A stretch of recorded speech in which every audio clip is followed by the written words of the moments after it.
ఇంకా పెళ్లి హడావుడి నుంచి బయటకు రాకముందే క్యాంపు నుంచి ఫోన్ వచ్చింది. కరెక్టుగా పెళ్లైన 2 నెలలకే అంశుమన్కు సియాచిన్లో పోస్టింగ్ ఇచ్చారు. దేశ భద్రత కోసం బయలుదేరాడు కెప్టెన్ అంశుమన్.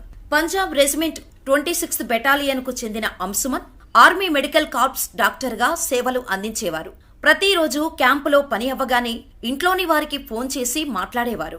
అలా 2023 జూలై 18న ఫోన్ చేసి మాట్లాడారు. సొంత ఇల్లు కట్టుకుందాం, అక్కడే పిల్లల్ని ప్లాన్ చేసుకుందాం, అబ్బాయి పుడితే ఈ పేరు, అమ్మాయి పుడితే ఆ పేరు పెడదాం, పిల్లల్ని ఈ స్కూల్లో జాయిన్ చేద్దాం, వారికి పెళ్లిళ్లు ఇలా చేద్దాం అలా చేద్దాం అంటూ రాబోయే 50 ఏళ్లలో తన ప్లాన్స్ గురించి చెప్పారు అంశుమన్.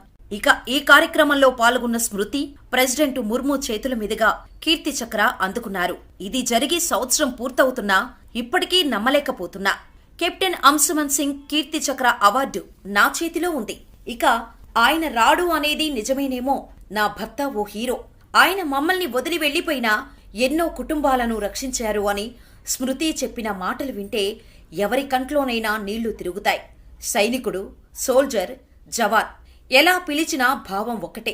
ప్రాణాలను పణంగా పెట్టి దేశాన్ని కాపాడే అరుదైన వ్యక్తి. ఆర్మీలో ఎవరు జాయిన్ అయినా తన ప్రాణం దేశానిదే అని ఫిక్స్ అయిపోతారు. అలా డ్యూటీలో ఉండగా దేశం కోసం ప్రాణాలు వదిలిన వారు ఎందరో. ఇలా దేశం కోసం ప్రాణాలు అర్పించిన ప్రతి ఒక్క సైనికుడికి మా తరపున ఇవే మా జోహార్లు.